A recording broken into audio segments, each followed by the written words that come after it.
I'm Eric Paul Johnson, And I'm Eric Quincenson. and there's some new news that came out like just before we started working on a podcast today. There's a new George Harrison video, and you should see it. It's My Sweet Lord. They did a new video for it, and it's actually pretty amusing. And it's got Weird Al and Patton Oswalt and some Saturday Night Live people, and some scruffy looking nerf herder. Jeff Lynne is in it too. Really? Yes, yes, he is. Unfortunately, Al and Jeff don't work together, which, would have been a dream for me since I love both Al and Jeff.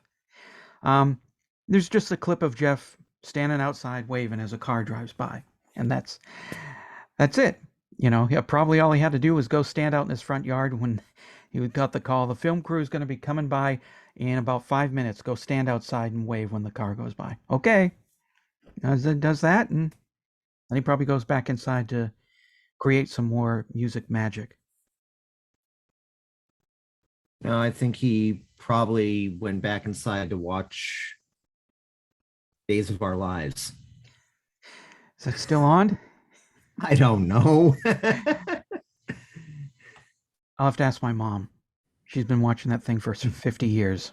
As- uh, yeah, I don't know. I'm busy handling car crashes all day. So I, which is what I would much rather be doing than watching Days of Our Lives, because I would visit my grandma every day and she would watch it. It was back in the 90s and I'd suffer through it and I just, why do people watch this crap? People tell me that the Doctor Who is implausible, and then I see this crap on the soap operas, and I'm like, oh, how can anyway, it's a Zoomcast. What's Doctor that? Who's implausible. Doctor Who is a documentary, and I have Yes, it is. yes. Because look at this. Where is it? Oh, here it is. I mean, of course, My it's a ass. documentary. Nobody could screw up the entire thing in just one or two seasons, could they? No, they couldn't. See, here's a proof that it's a documentary. I captured an adipose. You So, got one of them. Oh um, yeah, oh yeah, she's the one who put it up. Yeah, she yeah, went we off went. topic. Yeah, we went to a used video game store, and they also Oh, have, okay. this kind of stuff and DVDs. And she was looking through the Funkos, and she saw an adipose, and it glows in the dark. Hmm. Madeline is creeped out by it. I even tried to show her the episode, the part where they all start popping out of people's backs and everything. And she was like, turn it off. So, anyway, Ah, okay. I think we've talked about non-ELO stuff enough. Oh, except for the Harrison video. yep. Yeah. Corey did make a comment about last week's Zoomcast, and that's when Sensen's Love cues. the attempt at the Lennon song. That was great. Yeah, well, it could have been better, but I am excruciatingly shy with singing because I've had plenty of people tell me don't do that. So, even though I've had a couple of people say, you actually could be pretty good if you didn't let the shyness hold you back with that. So, yeah. Yep, you could end up like Daniel Johnston. Wait a minute, no. Who's to say I almost didn't sometimes?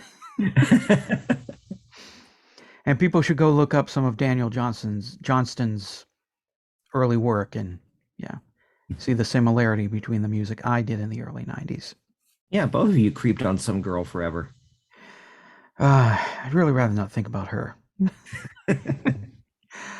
um, so Love and Rain is the episode that came out Saturday at midnight, and these are the comments. Oh, I need Bob. Come here, Bob. Okay. Alexander von Petersdorf. Wait, is this long? All right, this one's not going to require Bob. Um, it is a bit long. It's too long for my hand to be able to keep working his mouth. All right, so Bob will represent me. I'll save it till the end. Of course, Love and Rain comes in the tradition of showdown. Nothing wrong with that. It's well done, and it has this really nice twist in the middle part that you really don't expect. It charges the mood Oh, it changes the mood completely, and for me, this is what makes the song. It's not my favorite song by any means, but it's good, and it deserves a positive comment. It's a well arranged blues song with a really nice twist. Sorry for being very direct and honest here. Oh, geez, here it comes. This is the first time I've listened to one of your podcasts in a long time, since the episode on Stranger, and it reassured me, in my opinion, that I'm not missing out if I don't listen to it. It's just dismissing the song, and that's what I was expecting. It's basically what I'm expecting of all further podcasts in this series. Just to add that to his comment. That was rude. It sure was. Even Yeah, though I'll apologize to him right now. even though I like discussing songs and their different aspects like songwriting, arrangement, musicianship, performance, if it's just dismissive, why should I continue to listen? One more thing. Julian Lennon is still doing music. In recent years, quite a few brilliant collaborations. In addition, he has lots of other things he does, like photography, writing, charity work. He has found his place without giving up music. Um, Deserves a positive comment, and that's what the Zoomcast is for. What me and Eric say isn't the final say, obviously. That's why we do the Zoomcast, because I want to hear from you guys. I want to hear other opinions. I want to hear other people say, you know what, I like that song. You two guys are idiots. You're dumber than a bowl full of stupid for hating this song. And, thank you, Alexander, for doing that. Um, yeah, this complaint, which, you know, bugs me every time, and not just about our podcast. He's listened to 2 episodes and already made up his mind. You really need to listen to more because, yeah, we really say a lot of very nice things about E.L.O. and Jeff Lynne and the songs and all that. And just to go to 2, that's sort of like if I was to judge Star Wars by The Phantom Menace and The Last Jedi. Was that the one where Leia was floating in space? Yes, and I happen to like that one. So if I Rise of watch, Skywalker, though, see, I I like, mean, dumpster fire of. see, I like the last one. I like the Skywalker one, but as the review says, it's full of, you know, nostalgia pleasuring, which, hmm I'm always kind of big on that. Um, so yeah, you got to listen to more than just 2 episodes, especially if you're hearing that we only, ripped on 2 songs, because we've done more praising than ripping. Um, and he had a problem with our episode on Stranger, which I thought was weird if he's talking about that we're always just ragging on Jeff Lynne and E.L.O. Because even though I didn't like Stranger, you really liked it. Yeah, I did. Yeah. Um, And I'm Dismissing the the enemy of all ELO. So, that's right. Dismissing the song. That sort of seems like I listened to it once that morning and all right, I'm done. Like I've said a couple of times, I listen to the upcoming song once every day, and the day that we record the episode, I listen to it a few more times. Could be anywhere from 2 to 10 times. Turn to Stone, I just kept listening to over and over again for like a couple hours. And, obviously it was not the first time I had heard it. I've, had been hearing it for like 30 something years. So, yeah, I believe me, I listen to these songs, you know, 10, maybe 20 times before we do the episode. So it's not like, oh, well, here we go again. Even for an album that I may have dismissed, I will give each song a chance, at least 10 or 20 chances. And if I don't like it after that many times of listening to it, I'm just not going to like it. And as for Julian Lennon, and this is the last thing I'll say, yeah, I know. I'm a Facebook friend of Julian, so I know he's been doing music and photography and writing and charity and all that other great stuff. It's just I didn't want things to divert too heavily into, uh, you know, a long talk about Julian Lennon. So I know. Okay, so now we're going to go on to Corey. Mm-hmm. And Corey Gomel says, "This is such a good song. What is that 8 note walking guitar riff? I should start out by saying I will use some musical terms incorrectly here. Maybe someone like Mike Hudson can correct me. But that 8 note guitar riff that everyone says is showdown like just sounds fantastic on my sound system. And that bridge, or rather release, again, just going to use musical terms incorrectly, but that part of the song is Nirvana definition, not the band. Much like that fantastic bridge in Poor Boy, the Greenwood. By the way, EPJ mentioned one Jeff daughter as if he only had one. He only had one on the record, but for the record, he has two that he knows of. He is a rock star. Laura's does a fantastic job, and it was such a treat to see this performed live the QST night at the Hollywood Bowl. This podcast made me think I need to start a podcast solely to review your podcast. It's a little bit late for that, like Bruce Willis famously said. Welcome to the party, pal. But if I did, my episode of your episode would be titled Reflection, or as you guys appear to review Jeff's work as mundane and the appearance of phoning it in, your podcast has taken on the embodiment of the subject. Like the Eagles saying, after the thrill is gone. And if I was your producer or manager, the Brian Epstein to your Beatles, and before I kill myself like Brian, because, well, your manager, I would have said to try a couple of takes on this one. Show a little more pep in your step. Take a jog before the next take. It's okay not to like a song, but say it like you mean it. Show a little emotion. At times, you guys are as monotone as you claim the song is. Reflection, capiche? Oh, it's so easy to criticize than to do. So I'll just keep my snarky comments and leave the podcasting to you gents. It's not always the song that kind of makes us monotone. Sometimes, and I hate to admit it, we both show up at the podcast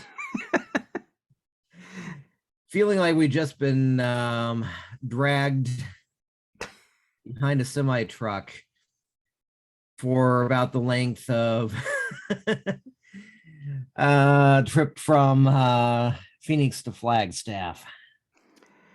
Yeah, it doesn't It help. happens. Yeah. And unfortunately, I did notice that when I listened to Love and Rain, I was going, oh my God, how tired was I that day?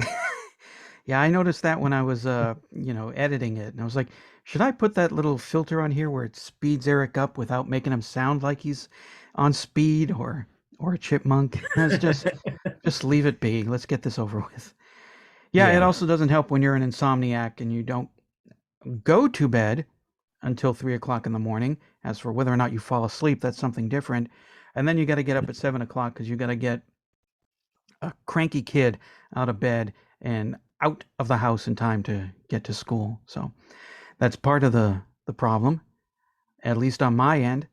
Another part is phoning it in, mundane. I've hit the balance of power time frame.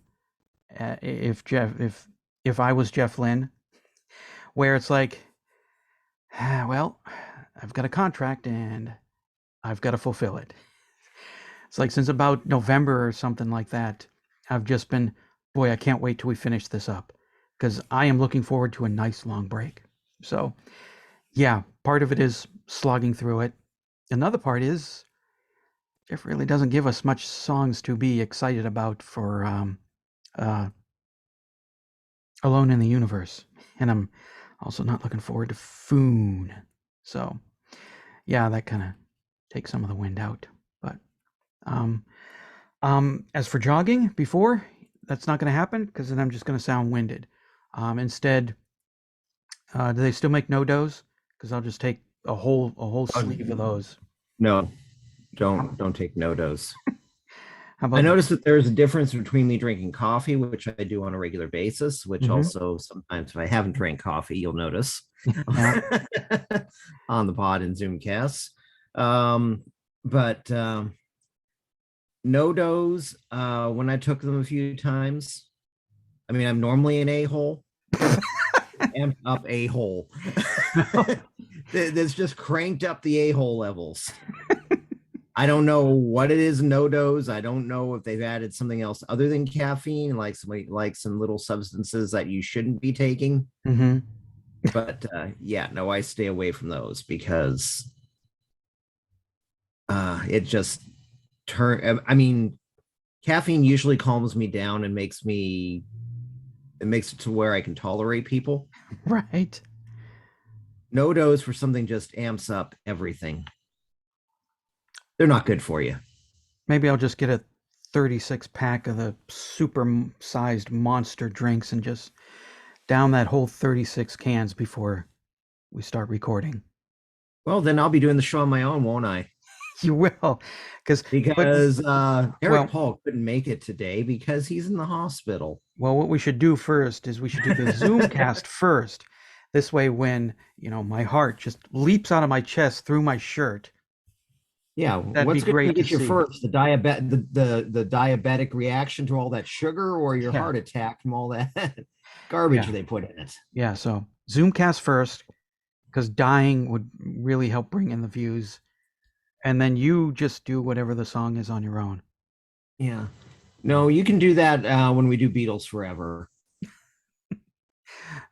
and Yeah, that would be the that way you go. That way we end the show. We end with the podcast with a bang.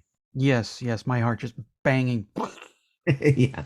Yeah, I listened to that where I said his one daughter, and when I heard it, Saturday night, I was like, "What the hell are you talking about? Why did you say it like that?" Because I know Jeff has two daughters, so I don't know why I said his one daughter. Maybe I meant his one daughter of the two. So I don't know. Because you've got restraining orders from both, don't you?